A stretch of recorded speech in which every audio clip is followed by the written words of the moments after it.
তাই শুই আছে হ'ব দিয়া এতিয়া কথা নাপাম তাই শুই আছে উঠিলে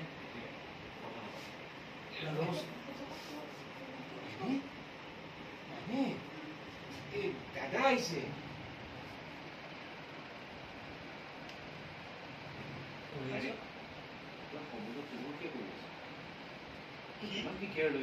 তই মোৰ জীৱনটো শেষ কৰি দিলি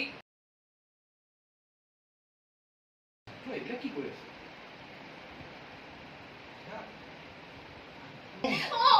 ইয়াক মই আজি এৰি নিদিওঁ মাইনী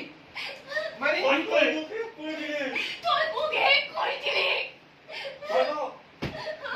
ছেড়ে দিয়া তুই